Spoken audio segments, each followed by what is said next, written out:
Hi, I'm Jack Berry, and we're wrapping up the 19th playing of the Boyne Tournament of Champions here at Boyne Mountain Resort in northern Michigan. A little bit windy today, and some of the scores went up as well.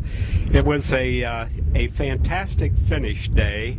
Henry Doe, the 15-year-old little phenom from Ypsilanti, had a 4-shot lead with 5 holes to play, and Henry has not been in that position before, with a lot of people gallery going around it and playing with 2 professionals, Andy Matthews, who plays on the Canadian Tour, and Allison Fouch, who plays on the LPGA Tour, and it started to get to Henry a little bit, and he bogeyed 16 and 17, and then actually was when missed making a playoff, and he bogeyed 18.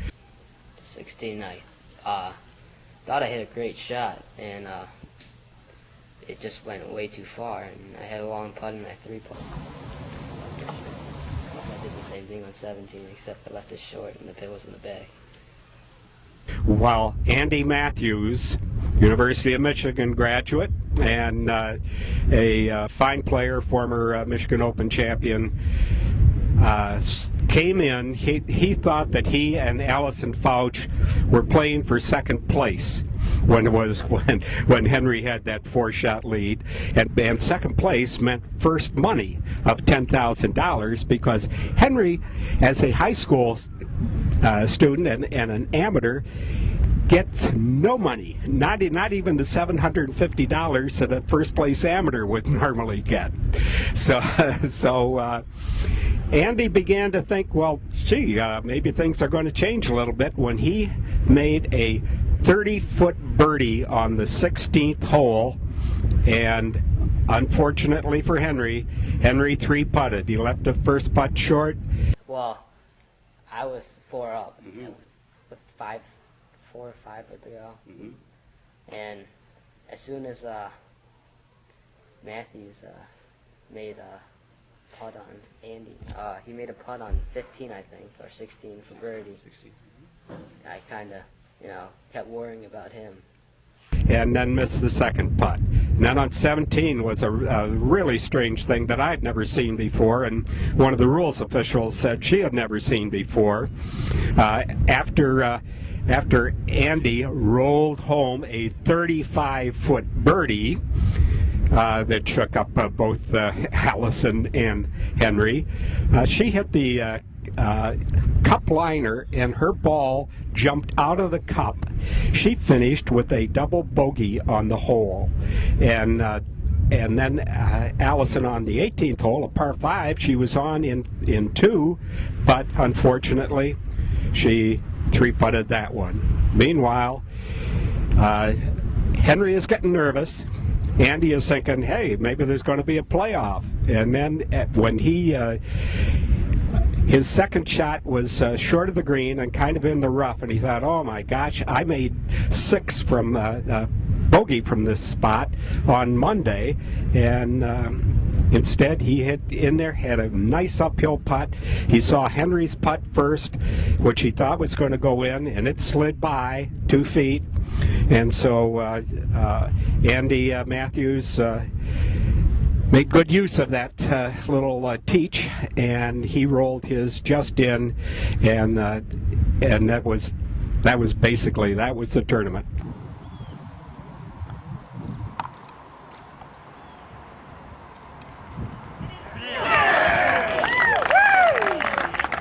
And I told him that you'd sure like to do things right at the last minute, because on Sunday afternoon he finished playing in the Colorado Open in Denver, caught a Frontier Airlines flight from Denver to Grand Rapids, his hometown, and unfortunately it had a 5-hour delay He didn't get into Grand Rapids until 4:45 a.m. on Monday morning, the first day of the tournament.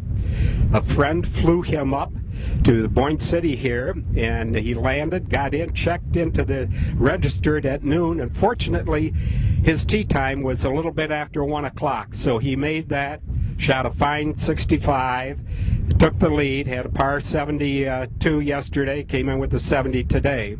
Meanwhile, Henry was just outstanding with a 10 under par 62 yesterday. He got some time on ESPN, had his picture on ESPN, and everybody is very impressed. He's such a really a good kid. He's going into his sophomore year at Green Hills High School with a 3.9 average, and he's a student of Dave Kendall, who is the head of the Kendall Academy at Miles of Golf in Ypsilanti. And